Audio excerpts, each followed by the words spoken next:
Welcome to Slow and Steady, the podcast where you get to follow along as we build products in public. Each episode gives you an honest peek into our lives as we share our struggles, our wins, and everything in between. I'm Benedikt and I'm feeling motivated today. And I'm Benedicte. Today is April 15th. This is episode number 241 and I am feeling relaxed. Oh, that's good. That means the mini vacation is working.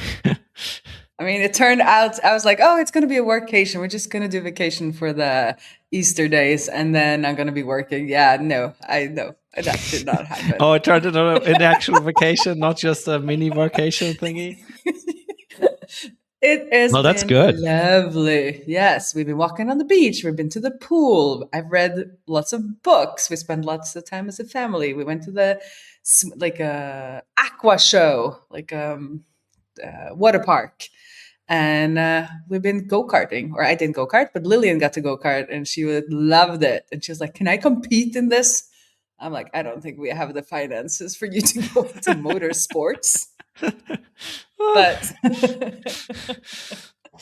like the finances and the travel budget, I guess, right? Because I was like, okay, let's do like more than one. We did it 2 days because I was like, okay, this we can afford it here. We cannot afford it in Oslo. But now she was like, well, I want to compete.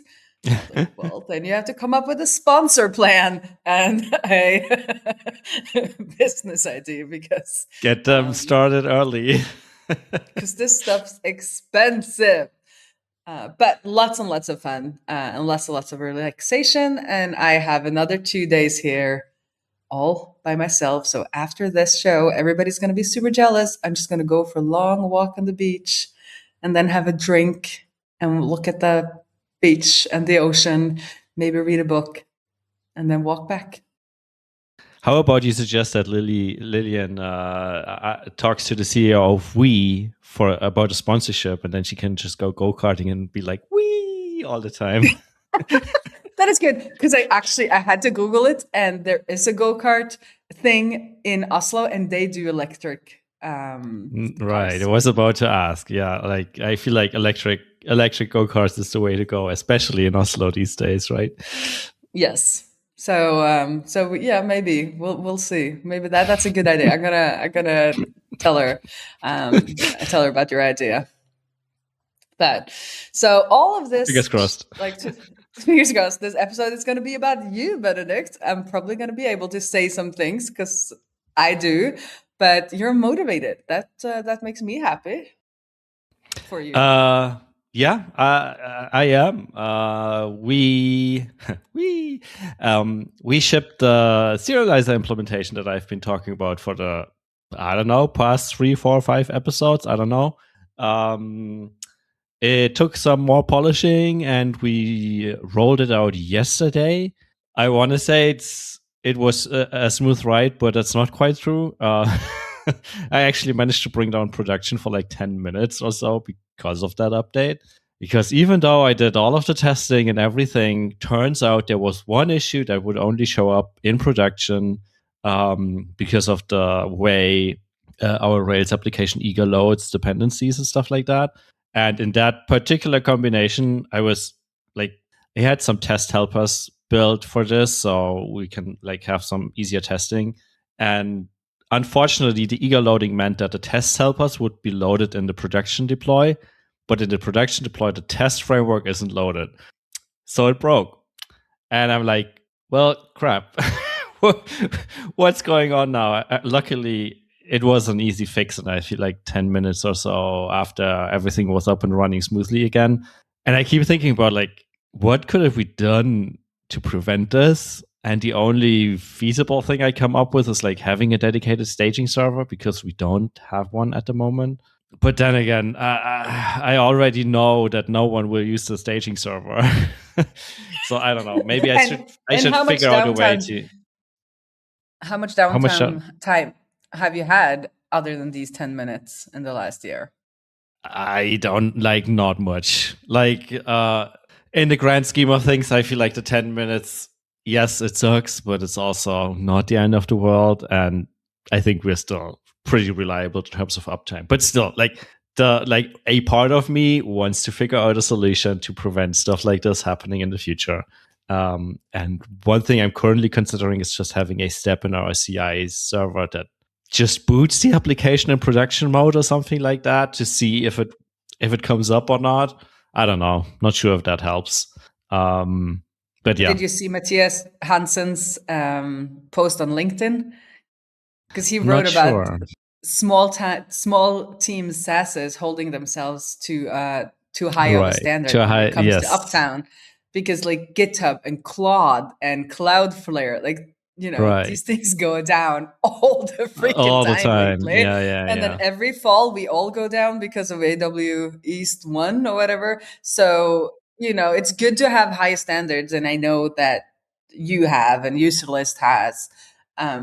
But like having one of these happen a year, which is basically what you're saying, Right. it's fine. It's fine. It's probably fine, but still, It's like, I feel like making a mistake and not learning from the mistake is not good. Like, I feel like making a mistake once and then learning from it and figuring out ways to improve it or like not have it happen again is probably the right approach. But with this one, I feel like it's not super obvious. Because like most of the stuff I can come up with is like just not a replacement for a production deploy, right? Like there might be other stuff that's only specific to that environment, and I don't know. I mean, maybe I'm overthinking this, but overall, so that was the initial big problem, but easy to fix. And then I think we had two. Yeah, I think it was just two smaller issues that just slipped through. And it was mostly because our new implementation is a little bit stricter and tighter around like what inputs it allows when you save stuff to the server. So the previous implementation was basically whatever. I just like check the top level, and if you're allowed to save that attribute, that's fine. And with the new implementation, you still have to specify what is allowed within a top level attribute. And apparently, I missed two places where I was not actually whitelisting, or not supposed to say whitelisting anymore. Allow listing a couple of values. So yeah, once I found those two, I think no one else complained about anything. So fingers crossed. Overall, I'm super happy that this project is done, and as a result, we already have better structured content in the MCP server, because that was one of the issues I was trying to fix, is like having a dedicated serialization format for MCP tool calls, and previously it was kind of crappy, and now it's better. so hopefully the goal is achieved. Yeah. Other than that, anything else?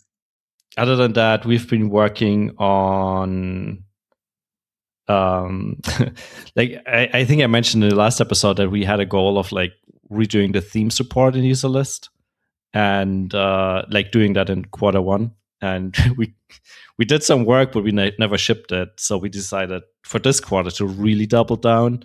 And as a result, we had like, I think we had two hour long calls with almost everyone in the company to spec out what we actually want to do and what the constraints are and what the potential problems are and what users want and what stuff comes up in customer support and all those things.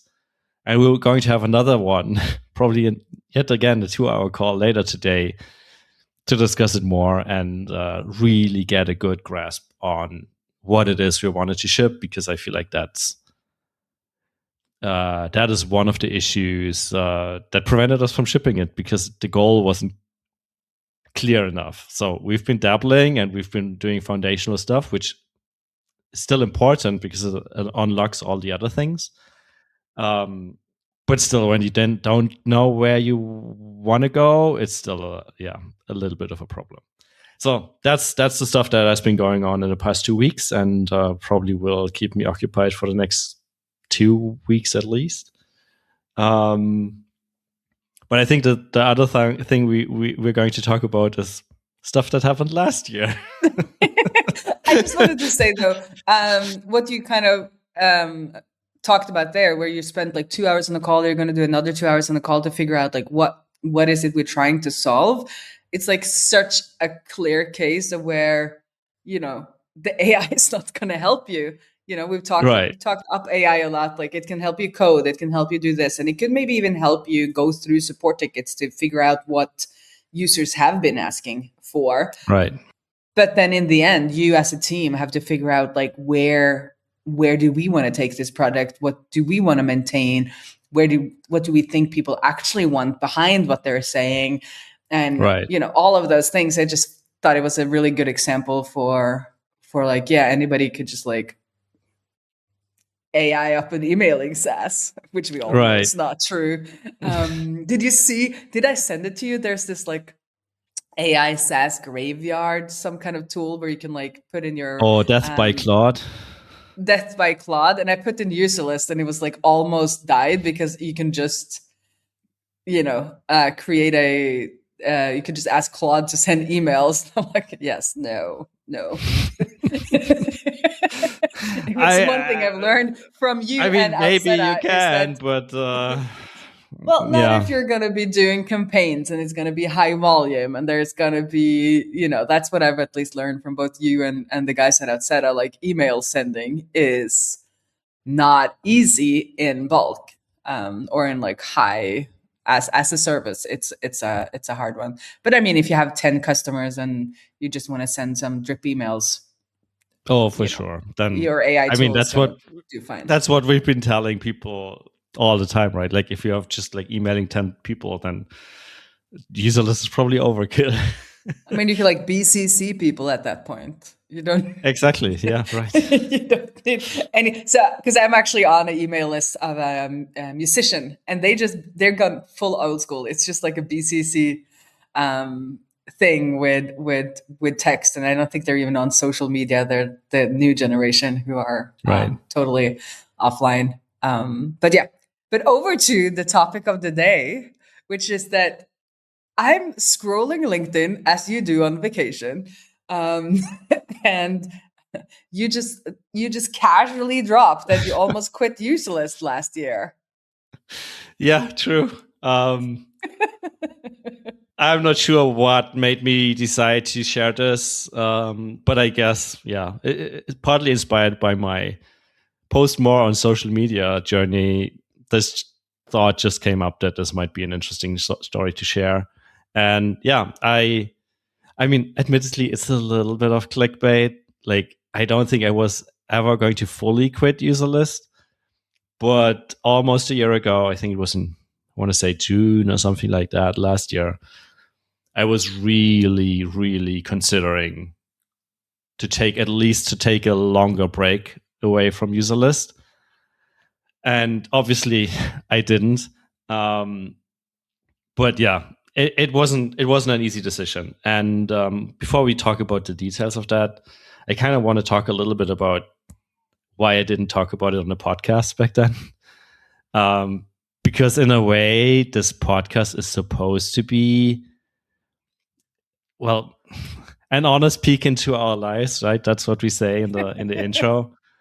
And sometimes it feels a little bit like it's not actually. I mean, sure, we try to be as open as possible, but stuff like that, like the really dicey stuff, I know it would be interesting radio, but I'm also not sure it's a good idea to share that stuff as I'm going through it, because it's messy, right? Like, I might change my mind about things from one day to the other, and then like putting out version A and then doing a backflip and then arguing for version B a week after is weird in itself, I guess.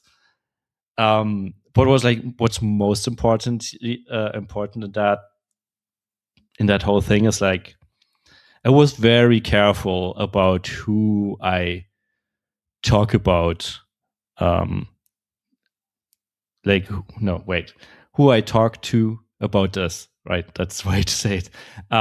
Because at this point, we have a team, right? Like, we have people working for us that would be affected by this. We have customers that rely on us and leads that thinking about signing up for Userlist. And I'm not sure it's such a good idea to be like unsure in public about your future on anything, and like just like sowing uncertainty to the leads, to the customers, to the team. And that's why I usually not to talk about that stuff, at least not as it's happening. But again, it felt like a good, like now in This could hindsight, you it felt share like a it good now on story. LinkedIn, and we could get it on the pod now. But I'm very, very no, just kidding. It's Did I talk to you about this? I don't remember. I talked to a lot of people, but I'm not sure I talked to you about I this. don't think we had a long talk about it, but I kind of remember now looking back that there was like something kind of off like just after the pod, but I don't think we talked about it like properly. I think it was more like, Right. oh, there's been some interest in doing some freelance work or something, but I don't remember everything either. And I totally understand with you having a team. Like I also found it harder to talk about some of the Outseta stuff because it's not only me, right? It's a team, and we're Right. discussing things internally, and I don't know what we're gonna talk about publicly or where we're want to go. I try to be honest about like the strategic decisions about where we want to go, but you don't want to be talking about especially other people or Yeah. things that can seed doubt. I've seen this myself. Like I bought some things lately, and then you see the person on Twitter being like doing totally different things, and you're like, hey, what about the thing I paid for?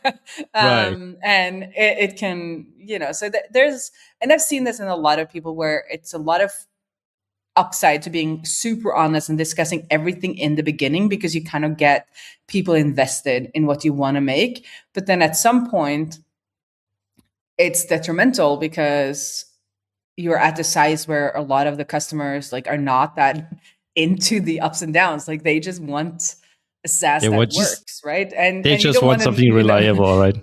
they want something reliable, and they don't want the founder or the company to be super uncertain or yeah, or as you say, like you where do you want to go, and it can create uncertainty, especially now that you have more enterprise clients that are not in it to like be a part of the journey.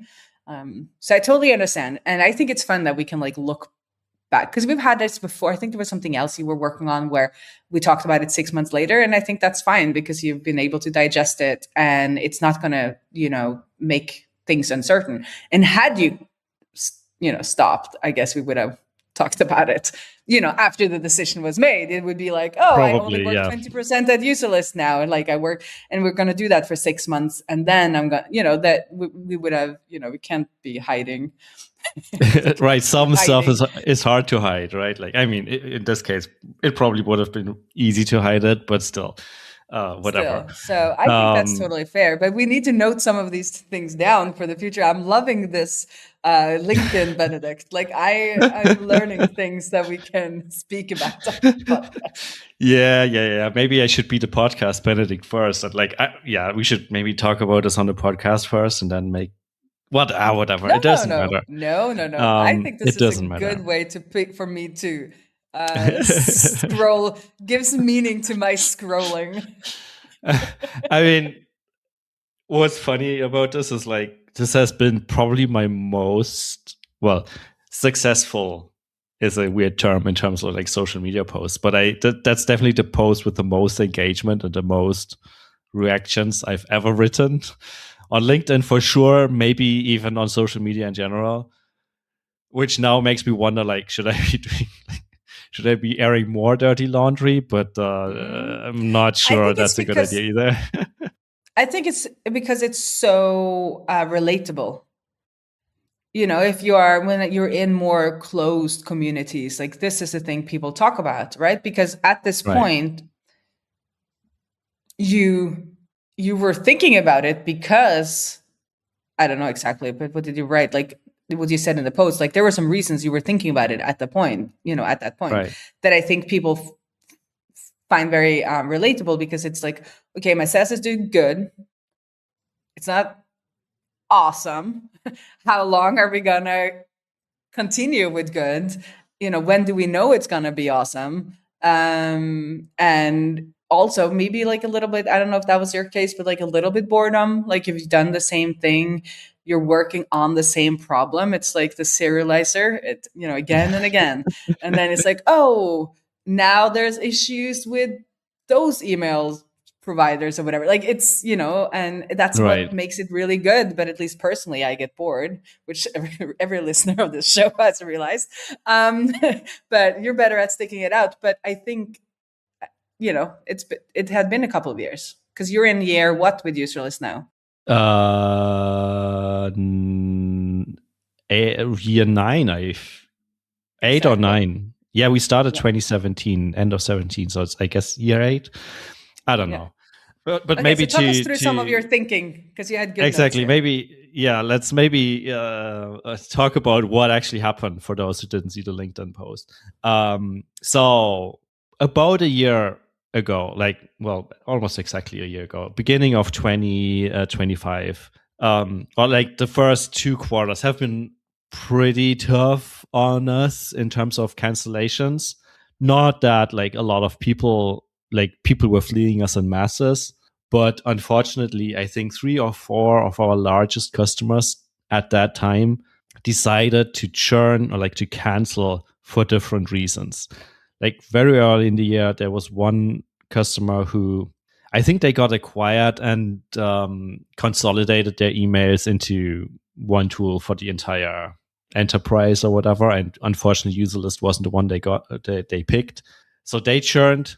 What was good in that sense was that they were the ones who were hammering our system the most with like just tons and tons of updates to the database and the weirdest segments and the weirdest queries. So when they churned, I was able to, I think, delete almost half of our events table, and the load dropped significantly. So in the end, I was able to downgrade our database to a cheaper plan. So I feel like in the end, it kind of zeroed out. Like, yes, the revenue was gone, but also the expenses were gone. And they, weirdly enough, were almost exactly the same.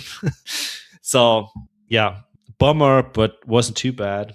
But then the other 2 that I remember, like one of them was I think at the time, really paying us the most money. And they had been with us for a couple of years. They have been on an annual plan, and that means they basically pay us once a year, and it's always like a big chunk of money. Like it was always 5 figures. 5 figures every month, every year, and they've been they grow, or I guess they still grow, but using Userlist, they usually almost doubled their user count from year to year. But it also meant that their invoice was higher than the last year before. And we had this experience in years prior where it was always a big, but why is it so much more than last year? And last year it was just that, and that's what we budgeted for, and now it's this, and why? And we're like, yep, what, like your user base doubled, like you're sending more email. Like, is it supposed to be, why can't it be more expensive? So it has always been a little bit of a struggle. And earlier this year, early in 2025, that came up again. And then they basically decided it's too expensive for them.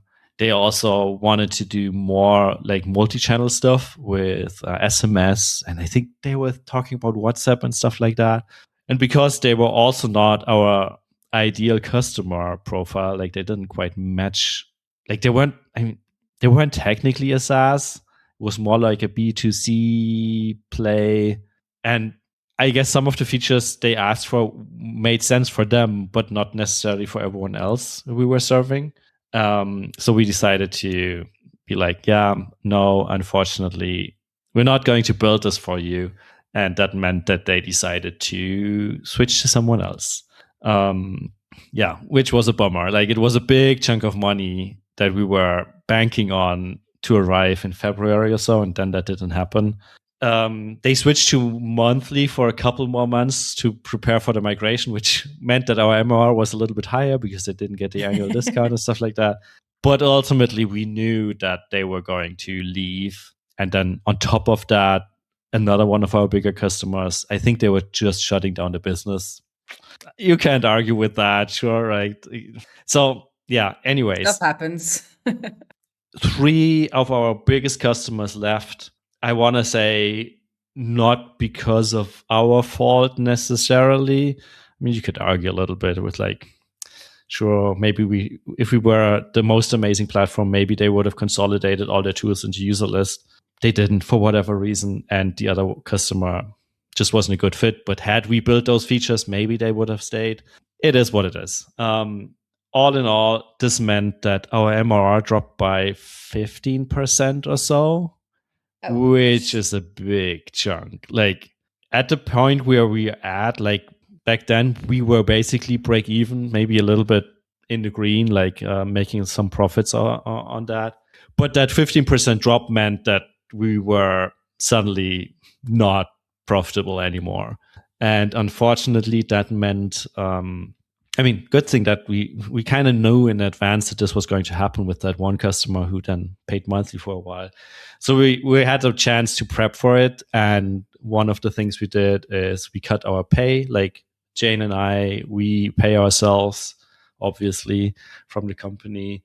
And we reduced that by quite a bit. So we're still okay. Like we can still pay rent and everything, but it's not like we're getting filthy rich in the process. So we reduced that.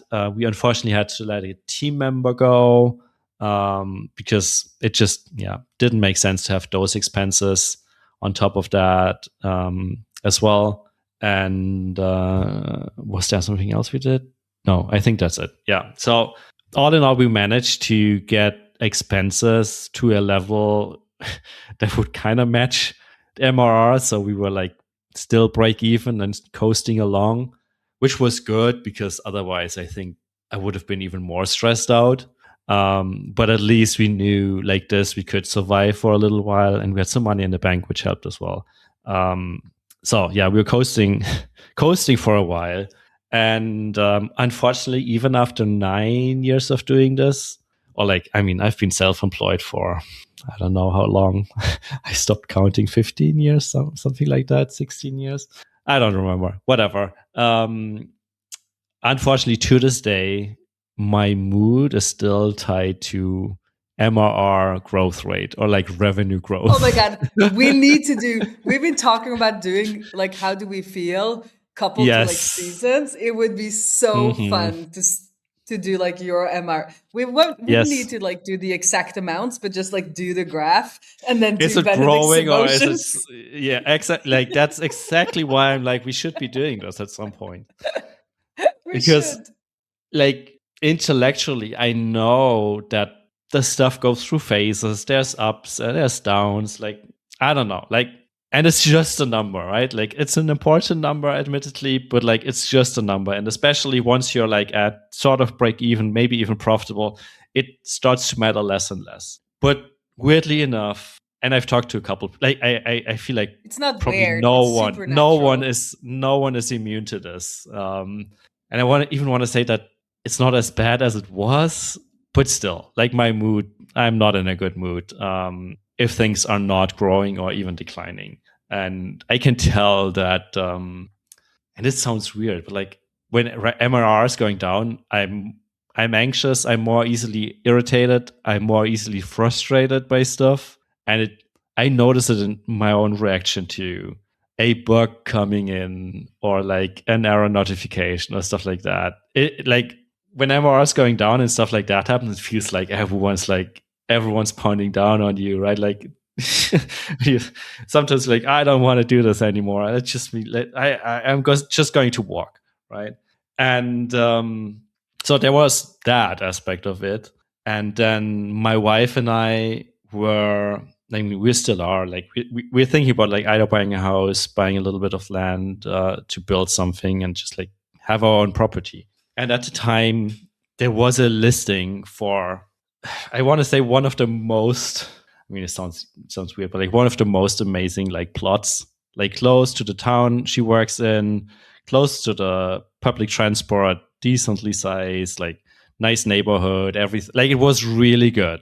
And, but it was like on the expensive side of things. Like it was like $500,000 or something like that, or close to $500,000, just like, just for a piece of land, right? Like nothing built on it. And we were looking at this and we were like, like it's expensive, but it's really nice.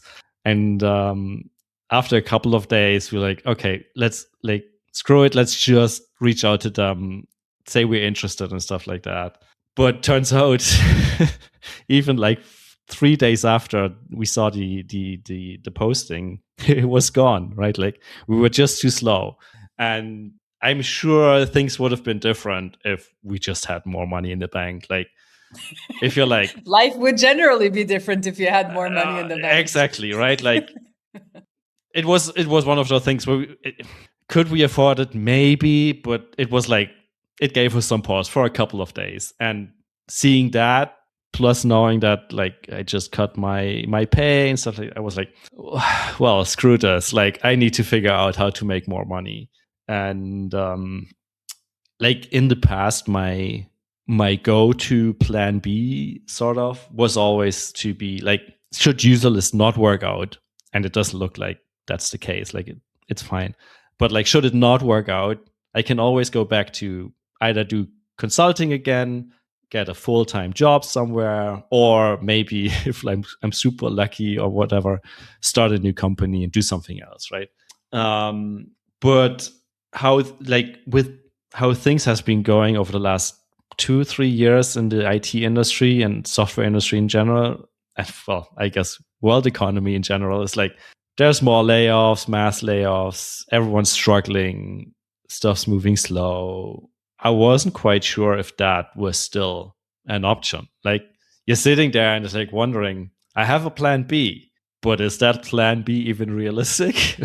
Like, can I even? Yeah, I'm thinking the same. It's like, am I employable at this point in like a regular, typical Yeah, exactly. Norwegian developer job? Like, would they want somebody who, wants more agency? Right. Like, I mean, sure, like if I can get a consulting gig and like just, I mean, I'm used to doing that. Well, at this point, maybe I'm not used to doing this anymore, but like I've done this before. I've been on my own, working for different customers and like selling time for money. I can do this. I know I can do this, but like, are people still willing to pay? Right. Like, and I'm also at a stage where I'm like, I'm not cheap, right? Like, if I do consulting, I'm not going to do it like for 50 euros an hour or something like that. It's going to, and also at that point, it doesn't achieve the goal of like making more money, right? Like, so that was stuff that was going on in It my would have to be mind. high ticketing consulting, like where High you ticket consulting, or like, where you actually consult and don't like do exactly, things. You consult and people pay you a shit ton of money to do that. exactly. Or I mean, or even as an individual contributor, but like in a senior position or something like that. And again, like, wasn't sure if that was going to happen. But before I even started evaluating that, like maybe looking for something popped up in my network. Like, I think it was on Mastodon. Someone, I think we have never worked with each other, but I knew the guy. He knew me. We had worked at the same company at different times, so he knew my code, I guess. And he was like, I'm looking for someone to help on consulting project A or B. Anyone interested? And I was like, let's just talk, right? Like, I mean, let's see what happens. And we got on a call. It was a fun call. Like, I think we have there was mutual respect. Like I knew that he was doing good work, and I guess he knew I was at least trying to do good work. So there was a fit, and the pay was also good. Like, it wasn't quite what I asked for, but it was still really good, and it was way more than what Userlist is paying us before and now, like, ever, basically.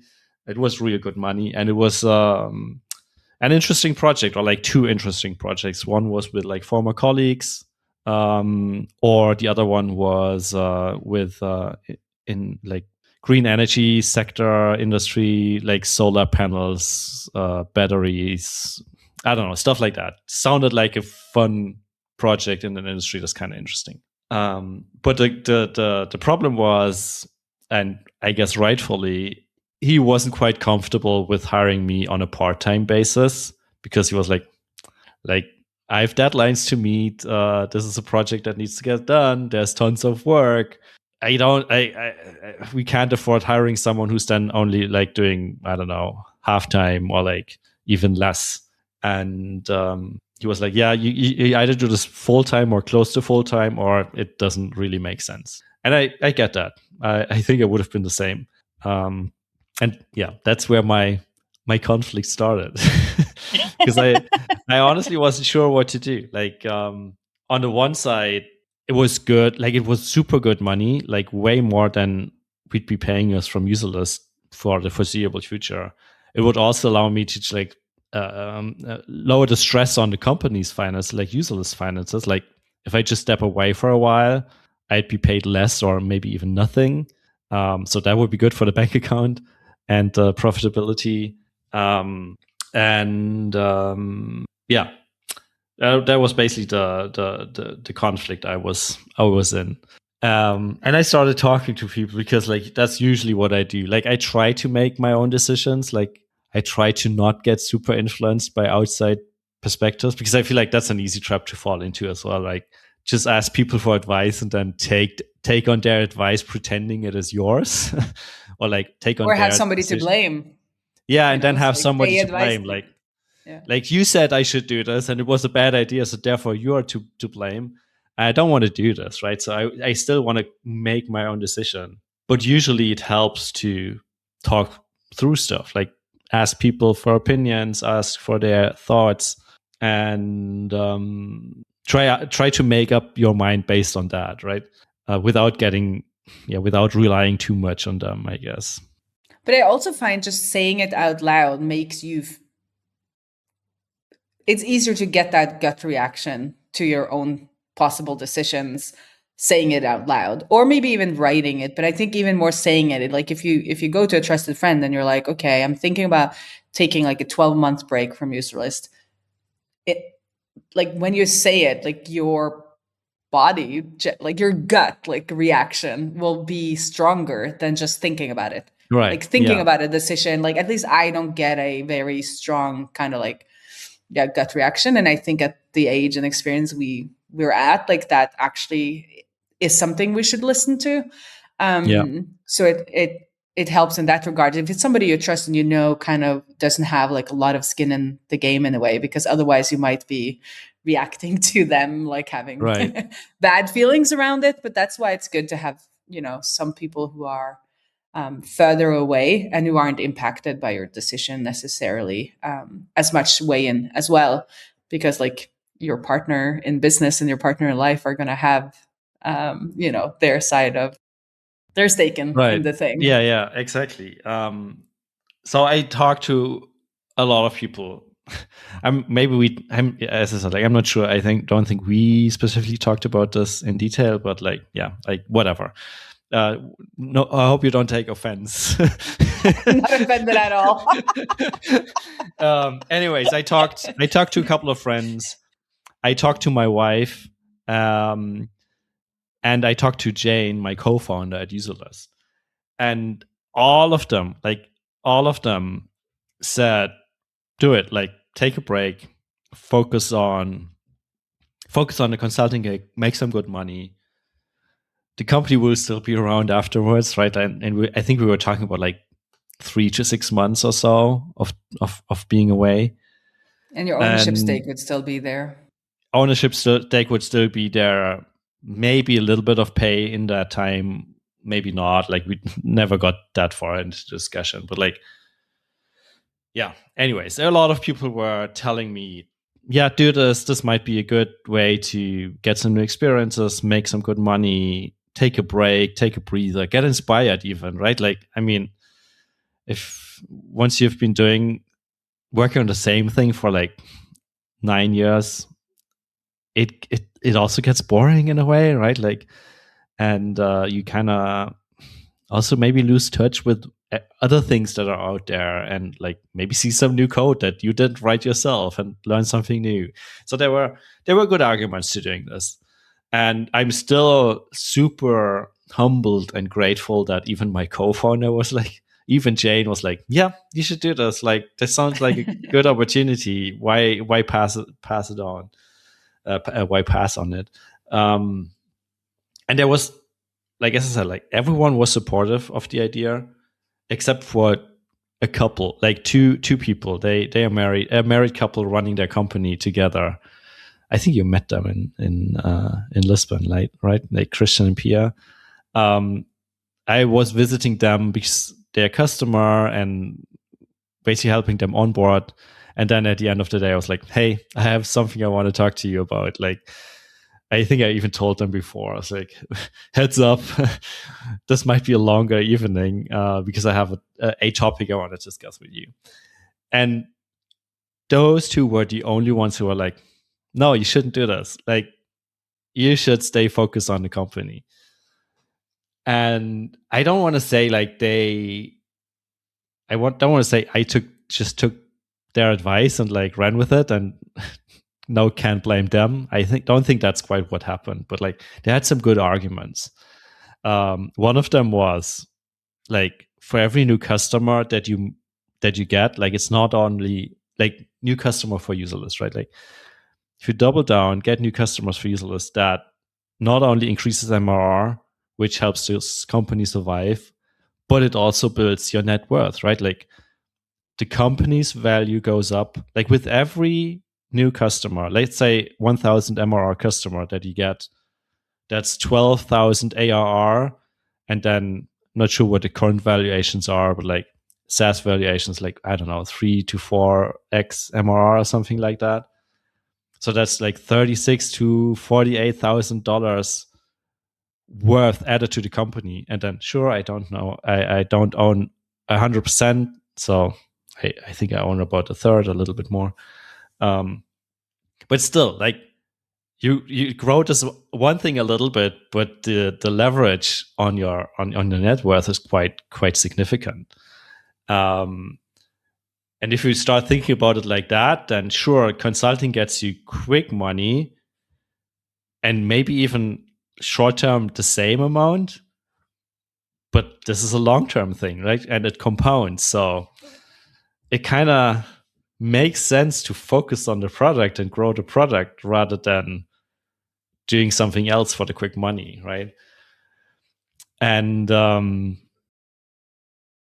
I totally agree. When you have the patience, like you have, like it's because this is like you could either invest money and it's similar, like, but right, it's a bet, or like you are doing, where you have the work you put in will actually help grow the value of the company. And I think the space that you are in, it is a sellable company, like an email tool that has a good MRR or ARR is a sellable company, and there are buyers for that kind of SaaS. Like it's not a hypothetical; it actually exists. So the more you can grow it before selling it off, the more money you get, and that is right, a lot more than you would ever get like trading time for money or like trading hands-on work for money.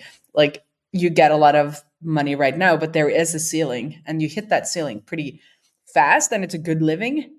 there's You know, only so much work you can put in, right? Like there's but there's only yeah, so much work, and also the better you get, as we talked about, like the more senior you get, you're just getting, well, things are changing now with AI and stuff, but before, like, you're getting better and you're doing more in less time, and you're not getting that much more right, yeah, paid for it. You could maybe go to California, get one of those like kick-ass tech jobs in the States where you get 4 times as much as you would get in Europe, and you could do that for a couple of years, and then you could invest that money. That's the way to do it. Like you could, if you're disciplined, you could do your consulting work and then invest your money in other places, and that's a way to grow your right. net worth if you don't have the stamina for what you're doing. And you've shown you have the stamina, but you're allowed to doubt and like Oh, that's have. nice of you. But I also think it's hard because that's one of the things that I think I also took away a little bit, like going to MicroConf, which they attributed to you, that you got demotivated. And you were like, we're both called Benedicte, or Benedicte.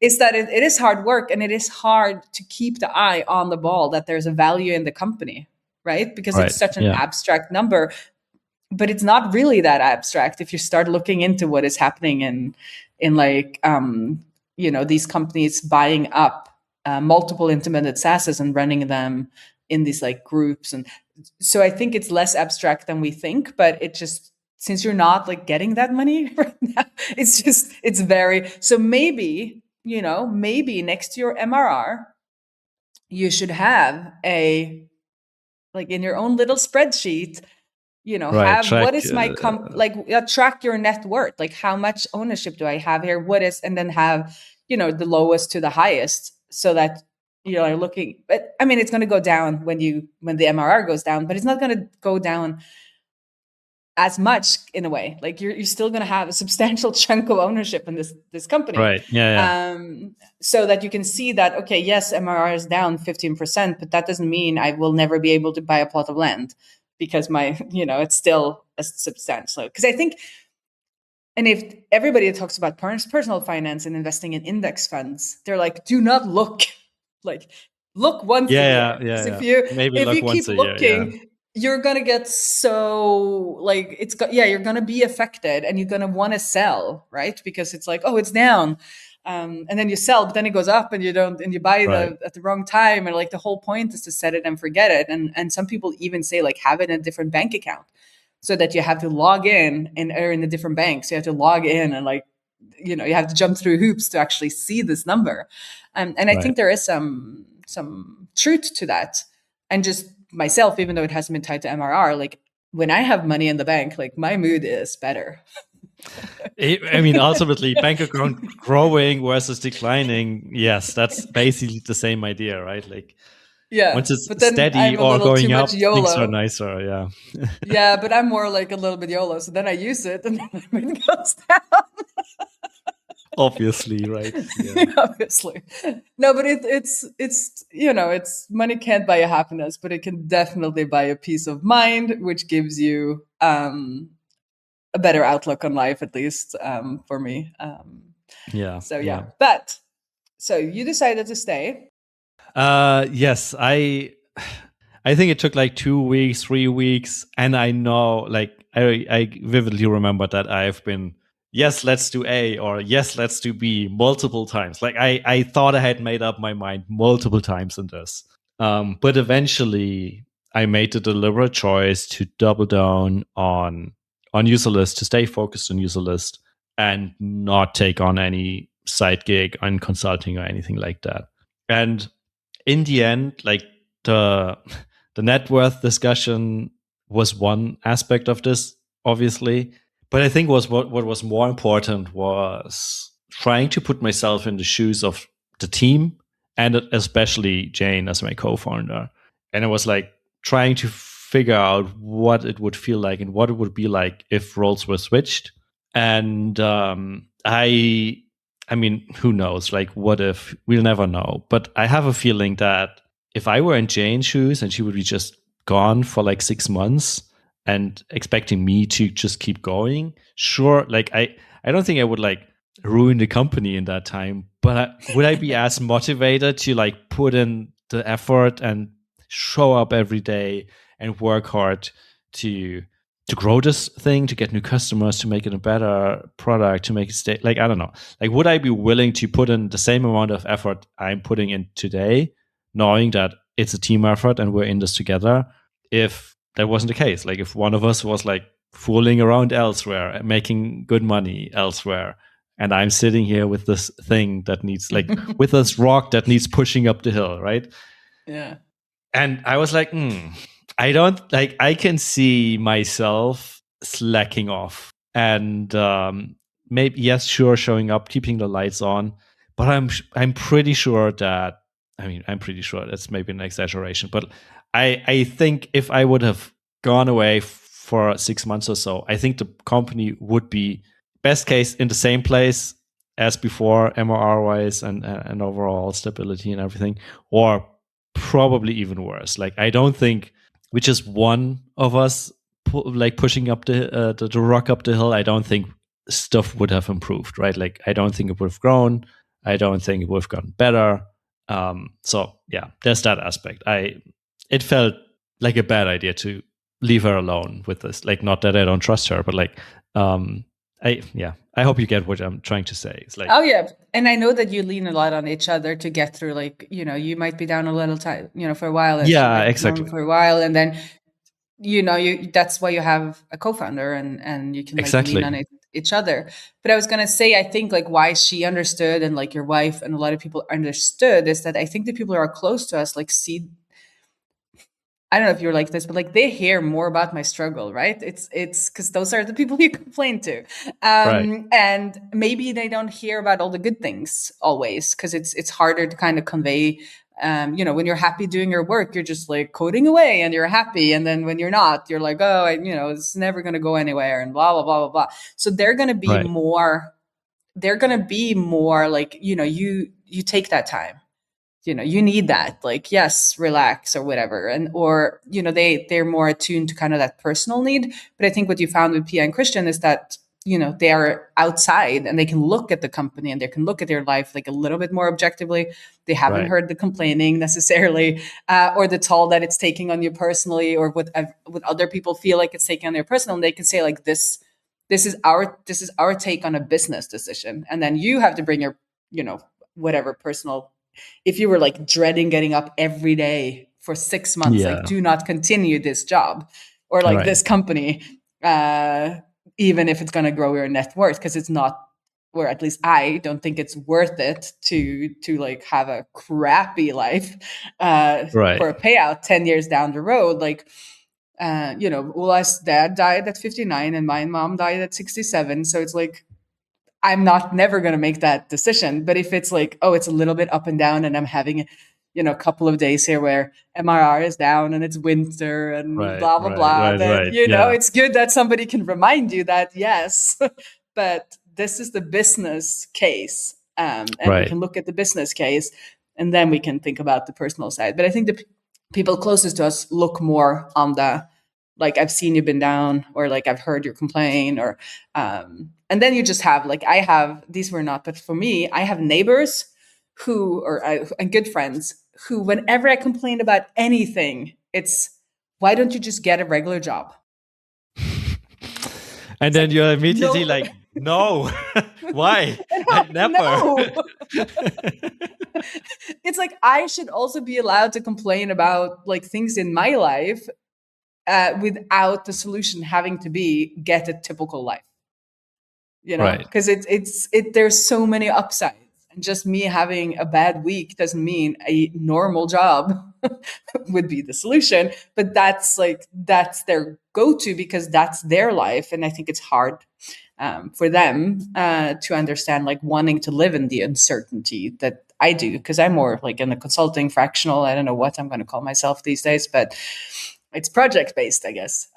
right, And I don't know what, like, in 6 months, I guess for we now we have 3 years of funding part time, or like more than 50, maybe like 60%. But still, what am I gonna do then? Like, who knows? right, yeah, yeah, yeah, yeah. We kind of doing this because we enjoy. I don't want to say we enjoy the uncertainty, but I guess we're sort of okay with the uncertainty and know things we'll figure things out, and we kind of like the challenge of like having to figure things out. And I'm sure, like what you just said, with like, if I would wake up every morning and dreading my life and like having to drag myself to the desk and work, if that would have been the case, I think, yeah, there's a good chance I would have decided to do the consulting gig. Yeah, But start with a break and then never coming that back. right, exactly. Yeah, that I don't think I mentioned this, but like this was one of the other concerns I had of like, what if I do this and like it so much that I'm not coming back, right? Like, Well, what if that those then what I if should those use six then you should months try. what if those 6 months turn into 2 years and I don't know, I am just gone forever. That was one of the worries I had as well. I don't know, like who knows, right? And maybe it would have been a better future for everyone. We'll never know, But I this is guess. like the hard part of life, isn't it? You can't live Yeah. multiple No, lives. there's And always you the what will if, right? always, yeah, and I think this is like an age old thing. I'm pretty sure you can go back and like read books that are, or just even tales way back when about Right. what if, Right. no. I done something completely different in multiple of decisions, right? Yeah. But yeah. It is what it is. Like as I said, the what ifs is still there from time to time. Like I'm still like, what if I had done this? But to come to a conclusion, I think in hindsight it was the right call because we doubled down. Like both Jane and I doubled down, and we put up some new routines, doubled down on sales, put in more effort. Like I even got more motivated from this. Like it sounds weird in a way, but like making the conscious decision to this is my priority gave me more energy and allowed me to push through that little dip in MRR, I guess. And now, like almost a year later, I just checked the numbers. Like we're not quite at the peak we were like a year ago with like the annual churning into monthly and stuff like that. But we're pretty close. Like we basically made up the dip. And in the meantime, we launched a redesign. We did the rebranding with a new logo and the new visuals, and we shipped so much cool stuff. And the product is so much nicer compared to a year ago. Like if I'm like looking back at the screenshots from like a year ago, I'm like, what? Like what? Like that was was the crappy product? Not sure, but like the product right now, I'm super proud of. Like it's a really good product. We really put in the work and the effort and the love, and I'm just happy that it's growing again and that I didn't quit it. So, But I think it's very true what you said about making an active decision, because I do think if you feel like you're just stuck, that is, at least for me, it's like super unmotivating if I feel like I don't have the option of doing anything else. And you were feeling that because like the industry was going down, and you're like, where's my plan B? And, you know, and then you got an opportunity and then you made a conscious decision to turn it down. And I've been talking to Lillian about decisions now where I read this in a really bad, like motivational book, but like this stuck with me. And that is that decisions are either like a hat, haircut, or tattoo decision. And she took like she caught on right away. It's like, because a hat you can just change. A haircut takes a little bit longer, but you can change your mind. A tattoo, so much harder to turn around. Getting easy as well, though, right? Like, yeah. And this decision is like, it is a haircut decision because you can at any point put yourself out of the market again. And more opportunities will come your way and you will have to make these decisions, but it shows you that there are other paths. And at least, and it seemed for you too, like knowing that there are other paths make it easier to stay on the path because then you're like, okay, I have options, but I choose this thing and I keep on actively choosing this thing. And that helps for sure with motivation. I think in hindsight, it was a good thing to explore this because, as you said, like it gave me the reassurance that the plan B is still sort of working, right? Like it's still an option. And sure, like when it comes to it, you never know what reality is at that very moment. But like there's a way outside of Userlist, but Userlist is still, I'm still pumped to do this and I'm still in it and the team is still in it. And yeah, let's see. Maybe I regret it sometime down the road, but like for now, I'm not. We'll see. I think it'll be. I think you're gonna. I have faith in Userlist. Thank you. Yeah, I have faith in Userlist too. I like where things are going. I'm sure there's always uncertainty, but as we just discussed, like we're in it for the uncertainty to a certain degree, right? So, yeah. Anyways, well, let's wrap it up. Yep, that has been a long episode in a while. Like we haven't done an episode like this for ages. We'll see you around the interwebs and especially in Benedict's post comments or replies. Yep, see you on social media. I'm showing up at least 3 times a week. Have a good one. See you.